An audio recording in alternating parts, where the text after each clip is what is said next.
السلام علیکم ورحمۃ اللہ وبرکاتہ۔ تمام دوست کوشش فرمائیں کہ بالکل اسٹیج کے قریب تشریف لے جائیں۔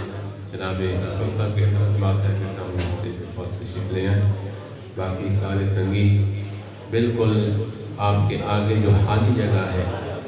یہ بالکل نہیں رہنی چاہیے، بالکل مل کر اکٹھی ہو کر بیٹھیں گے تو محفل پاک کا رنگ بھی دوبارہ ہو جائے گا، ہماری قسمت کو جگانے کا بھی سامان بنتا جائے گا۔ نحمدہ ونصلی ونسلم علی رسولہ الکریم، اما بعد فاعوذ باللہ من الشیطان الرجیم، بسم اللہ الرحمن الرحیم۔ قال اللہ تبارک و تعالی فی کلامہ المجید والفرقان الحمید، ثم جاءکم رسول مصدق لما معکم، صدق اللہ و صدق رسولنا الکریم الامین الرؤوف الرحیم۔ ان اللہ و ملائکتہ یصلون علی النبی یا ایہا الذین آمنوا صلوا علیہ وسلموا تسلیما۔ الصلاۃ والسلام یا سیدی یا رسول اللہ وعلی آلک واصحابک یا سیدی یا حبیب اللہ۔ سیدنا پیر مرتضی شیر خدا اسد اللہ الغالب رضی اللہ تعالیٰ عنہ فرماتے ہیں، خرجنا مع النبی صلی اللہ علیہ وسلم بمکہ ونواحیہا، فرماتے ہیں سونے من بہنے پیارے آقا صلی اللہ علیہ وسلم کی نورانی صحبت میں مکہ پاک اور اس کے گرد و نواح کی طرف جانے کا اتفاق ہوا۔ فَمَسْتَقْبَلَهُ شَجَرٌ وَلَا حَجَرٌ وَلَا جَبَلٌ إِلَّا هُوَ يَقُولُ السلام علیکہ یا رسول اللہ۔ فرماتے ہیں میں نے کیا دیکھا، میرے مدنی آقا صلی اللہ علیہ وسلم کا دیدار اگر پہاڑ کرتا وہ بھی بول اٹھتا السلام علیکہ یا رسول اللہ۔ اگر کوئی درخت یا پتھر دیکھتا وہ بھی محبت بھرے انداز میں دیوانہ وار پکار اٹھتا السلام علیکہ یا رسول اللہ۔ قربان جائیں ہم اپنے رحیم اور کریم آقا مولا صلی اللہ علیہ وسلم کی شانوں پہ، نبی پاک پہ جان ستارے درود پڑھتے ہیں، فرشتے بھی سارے کے سارے درود پڑھتے ہیں۔ یہ جہاں تو کیا خدا بھی ہے ناطحاں ان کا، خدا کے سارے نظارے درود پڑھتے ہیں۔ جب اللہ نے فرما دیا یسبح للہ ما فی السماوات و ما فی الارض، کہ مجھ خدا کی شان یہ ہے زمین و آسمان کی ہر چیز ہر وقت میری تسبیح پڑھتی رہتی ہے، اور اللہ کا اپنے حبیب کے ساتھ وعدہ ہے اذا ذکرت ذکرت معی، میرے حبیب جب بھی میرا ذکر کیا جائے گا تب آپ کا بھی ذکر کیا جائے گا۔ فرمان خداوندی سے پتہ چلا کوئی ایسا لمحہ گزرتا نہیں جس میں کائنات کی ہر چیز سوائے انسانوں کے اللہ کا ذکر نہ کرتی ہو اور اللہ کے حبیب کی بارگاہ میں درود و سلام پیش نہ کرتی ہو۔ نبی پاک پہ چاند ستارے درود پڑھتے ہیں، فرشتے بھی سارے کے سارے درود پڑھتے ہیں۔ یہ جہاں تو کیا خدا بھی ہے صلاحاں ان کا،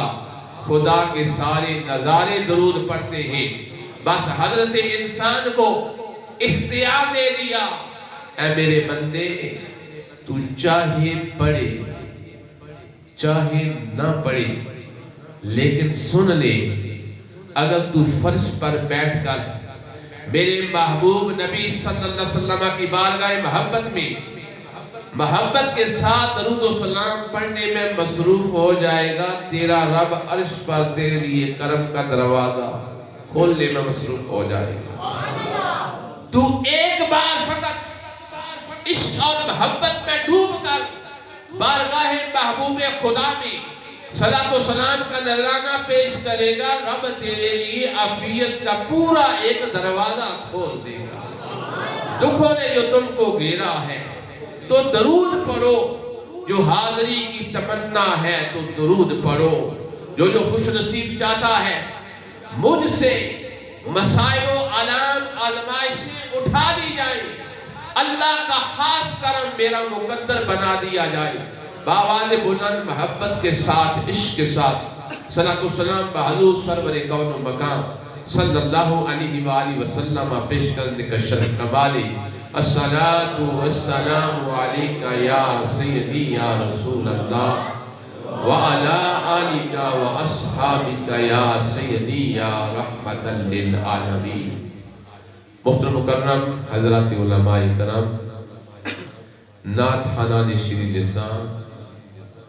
برادران اسلام، اللہ رب العزت کا بے حد و حساب شکر ہے جس نے ہمیں آج کی روحانی، وجدانی، روح پرور، ایمان افروز محفل میلاد مصطفیٰ صلی اللہ علیہ وسلم میں حاضری کی توفیق عطا فرمائی۔ دعا ہے پالنہار ہمارا اس نکھت و بری محفل پاک میں بیٹھنا اپنی بارگاہ محبت میں قبول و منظور فرما کر اس کے صدقے زندگی میں بار بار گنبد حضرہ کی ٹھنڈی چھاؤں تلے ادب اور عشق کے ساتھ بیٹھنا نصیب فرمائے۔ احبابی وقار، ہم فرش پر بیٹھ کر کوئی معمولی عمل نہیں کر رہے، معمولی وظیفہ نہیں کر رہے، ہم وہ عمل کر رہے ہیں جو رب نے عرش کی بلندیوں پر کر کے ہمیں دکھایا ہے۔ ہم بھی اپنی زبانوں پہ یہی کلمات پڑھ رہے ہیں، آ گئے مصطفیٰ اور کیا چاہیے، مل گئے مصطفیٰ اور کیا چاہیے۔ ہم کریم آقا صلی اللہ علیہ وسلم کی آمد پاک کے بعد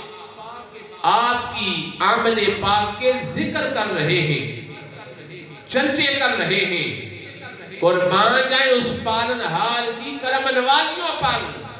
اللہ نے اپنے حبیب کی دنیا میں آمد سے ہزارہ کروڑہ سال پہلے ہی آمد مصطفیٰ کے جشن منائے۔ ہم فرش پر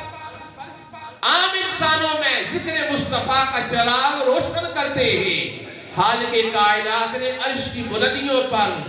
نبیوں اور رسولوں کے درمیان اپنے مدنی منموہن ڈولن کا ذکر چھیڑا تھا، اور کس انداز میں چھیڑا تھا؟ نبیوں اور رسولوں کو مخاطب کر کے فرمایا تھا، ثم جاءکم، اے نبیوں، اے رسولوں، جب تم اپنی نبوت اور رسالت کی ذمہ داریاں نبھا چکو گے، پھر یاد رکھنا تمہارے پاس کوئی آئے گا۔ مولا کون آئے گا؟ فرمایا رسول، تم بھی نبی ہو، تم بھی رسول ہو، لیکن تمہارے بعد پھر کوئی عام نبی نہیں آئے گا، کوئی عام رسول نہیں آئے گا، بلکہ تم رسولوں کی سرداری کا تاج اپنی نورانی پیشانی پہ سجا کر تمہارے پاس وہ سونا آئے گا۔ ساتھ ہی مزید وضاحت کر دی تاکہ شک و شبہ کی کوئی گنجائش نہ رہے۔ فرمایا جو تاجدار انبیاء، سردار رسول تمہارے پاس آئے گا، وہ صدق کل ما معاکم، عام شان کے ساتھ نہیں آئے گا، تمہارا افسر بن کر تمہارے پاس آئے گا۔ اور دل کے کان کھول کے سننا، وہ صدق کل ما معاکم، نبیوں اور رسولوں یاد رکھنا، جس کی وہ تمہارا افسر تصدیق فرمائے گا وہی کامیاب ٹھہرا جائے گا، اور جس کی وہ تصدیق نہیں فرمائے گا وہ کامیاب نہیں قرار پائے گا۔ لہذا دل کے کان کھول کے سن لو، لا تؤمنن بہ ولا تنصرن،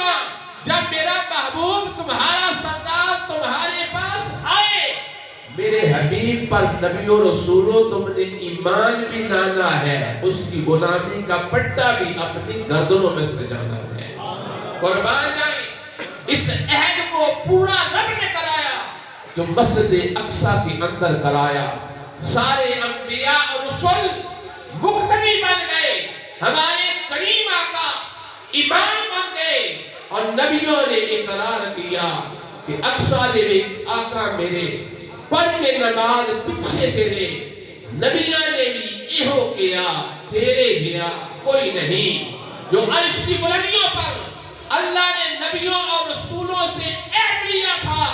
ایمان بھی لانا، غلامی کا پٹا بھی گردنوں میں سجانا، نبیوں اور رسولوں نے امام الانبیاء کی اقتداء کر کے ایمان لانے کا بھی حق ادا کر دیا اور غلامی کرنے کا بھی حق ادا کر دیا۔ احبابی جی وقار، قربان جائیں، ہم کریم آقا صلی اللہ تعالی علیہ وسلم کی شانوں پر رب نے ہمیں عام شان والا، عام مقام والا نبی رسول عطا نہیں فرمایا، نبیوں کے سردار عطا فرمائے ہیں، رسولوں کے تاجدار عطا فرمائے ہیں، اور ساتھ ہی کہہ دیا ہے مومنوں میرے حبیب کے عاشقوں یاد رکھنا میں نے تمہیں معمولی انعام نہیں عطا فرمایا۔ لَقَدْ مَنَّ اللَّهُ عَلَى الْمُؤْمِنِينَ إِذْ بَعَثَ فِيهِمْ رَسُولًا، عاشقوں کے پاس اپنا محبوب نبی بھیج کر رب نے عاشقوں پر معمولی انعام نہیں کیا بلکہ احسان عظیم کر دیا ہے۔ مولا کب احسان عظیم کیا ہے؟ فرمایا اِذْ بَعَثَ فِيهِمْ رَسُولًا، جب میں نے سردار انبیاء تاجدار رسول ان کے پاس مبعوث کر دیا تو میں نے معمولی احسان نہیں کیا، مجھ جیسے محسن عظیم نے تجھ پر بہت بڑا احسان کرنے کا ادا کر دیا۔ احبابی دی وقار، قربان جائیں، پھر جس نے بھی ہمارے کریم آقا صلی اللہ علیہ وسلم کے ساتھ محبت کی، پیار کیا، عشق کیا، رب کائنات نے دونوں جہانوں کی سرداری کا تاج اس خوش نصیب کی پیشانی پہ سجا دیا، اور جس نے ذرا بے ادبی کی، رب کائنات نے اس بدبخت کو تا قیامت آنے والے بندوں کے لیے عبرت کا نشان بنا دیا۔ اگر ابو لہب رشتے میں چچا بھی ہے، کریم آقا صلی اللہ علیہ وآلہ وسلم کی گستاخی کرنے کی ناپاک جسارت کرتا ہے، رب کائنات اس کی ان ناپاک جسارتوں کا جواب خود دیتا ہے۔ فرمایا تبت یدا ابی لہب وتب، فرمایا جن ہاتھوں کے ساتھ اشارہ کر کے اے ابو لہب میرے حبیب کے گستاخ، تو گستاخی نہ کرتا ہے، تیرے یہ دونوں ہاتھ بھی ٹوٹ جائیں، تو تباہ و برباد ہو جائے۔ مٹ گئے، مٹتے ہیں، مٹ جائیں گے، آدھا تیرے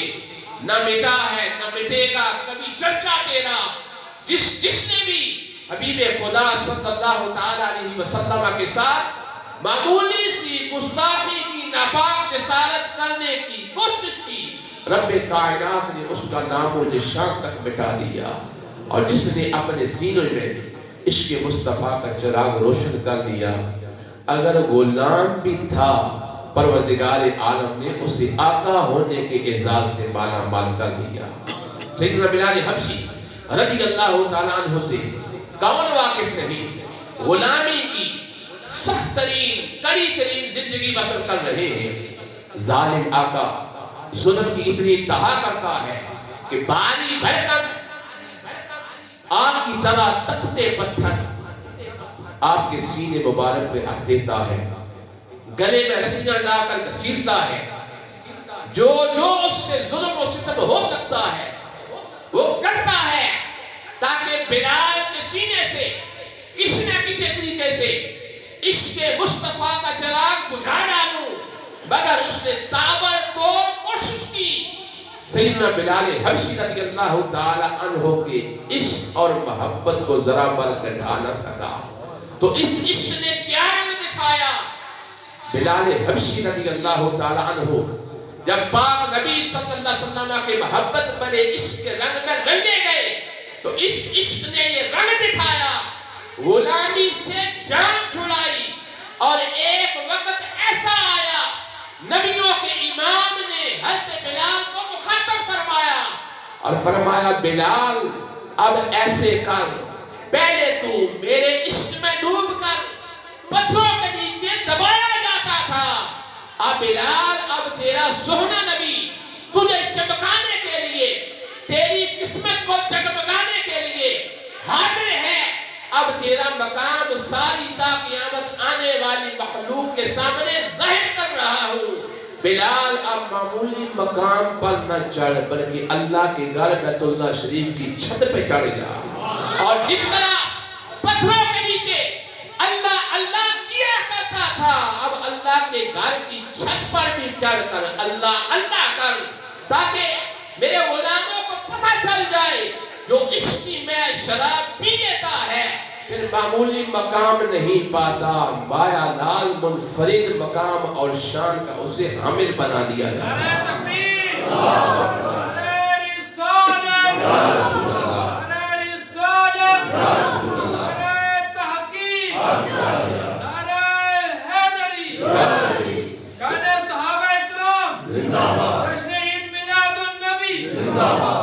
احباب علی وقار وہی سیدنا بلال حبشی رضی اللہ تعالیٰ عنہ جو پہلے غلامی اختیار کیے ہوئے تھے، ہر کوئی انہیں غلام کہا کرتا تھا، عشق مصطفیٰ کی شراب سے سیراب ہوئے، مقام اتنا بڑا مل گیا کہ عدالت کی دنیا کے شہنشاہ بھی اے میرے آقا بلال کہہ کے پکار رہے ہیں۔ تاجدار صداقت آپ کو مخاطب کر کے کہتے ہیں یا سیدی بلال، بلال پہلے تم غلامی کی زندگی میں تھے،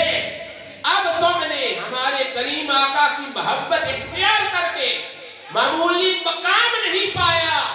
ہم تجھے بھی اپنا سردار کہہ کے پکارتے ہیں، اس لیے کہ اس غلامی مصطفیٰ نے تجھے سردار ہونے کے مقام سے مالا مال کر دیا۔ احباب ذی وقار اس لیے یہ نورانی محفل پاک ہمیں یہی دعوت فکر دے رہی ہے کہ چند روزہ فانی زندگی ہے، اس کو فضولیات میں نہ گزاریں بلکہ کریم آقا صلی اللہ علیہ وسلم کے ساتھ محبت اور عشق کرتے ہوئے بسر کریں، اور محبت کی نشانی یہی ہے کہ محب کو محبوب کی ہر محبوب چیز سے محبت ہوا کرتی ہے، تب پتہ چلتا ہے اسے واقعی اپنے محبوب سے محبت ہے۔ ہم اپنے محبت کے زبانی کلامی دعووں سے نکلیں بلکہ ان دعووں کو عملی جامہ پہنائیں۔ اگر بے نمازی ہیں کریم آقا صلی اللہ علیہ وسلم کی محبت اور عشق میں ڈوب کر نماز پنجگانہ باجماعت ادا کرنا شروع کر دیں۔ اگر ہماری کلام میں سختی ہے تو اپنی زبان میں مٹھاس پیدا کریں، مخلوق کے خدا پر رحم کریں، ہر ایک کے ساتھ محبت اور پیار سے پیش آنے کی کوشش کریں، رزق حلال کمانے کی کوشش کریں۔ جب ہم اس ذہن کے ساتھ یہ چند روزہ زندگی اطاعت خدا اور اطاعت مصطفیٰ صلی اللہ علیہ وسلم میں بسر کرنے کا شرف کما لیں گے تو انشاءاللہ میلاد منانے کے ساتھ ساتھ حضور کی سیرت اپنانے کے ساتھ ساتھ گزاری کی زندگی ہماری معمولی زندگی قرار نہیں پائے گی بلکہ ہمیشہ رہنے والی آخرت کی زندگی کی کامیابیوں کی دانی بنیاد بنا دی جائے گی۔ بارگاہ عزیز میں یہی عاجزانہ التجا ہے، جس محبت کے ساتھ، جس پیار کے ساتھ، جس عشق کے ساتھ اہلیان دولت آباد نے نورانی وجدانی نکھتوں پر محفل پاک کا انعقاد کیا، جس محبت اور پیار کے ساتھ آپ جملہ احباب محفل پاک میں رونق افروز ہوئے، اللہ تعالیٰ تمام منتظمین اور حاضرین کو دونوں جہانوں کی عزتیں، کامیابیاں، خوشحالیاں اور کامرانیاں عطا فرمائے۔ وآخر دعوانا الحمدللہ رب العالمین۔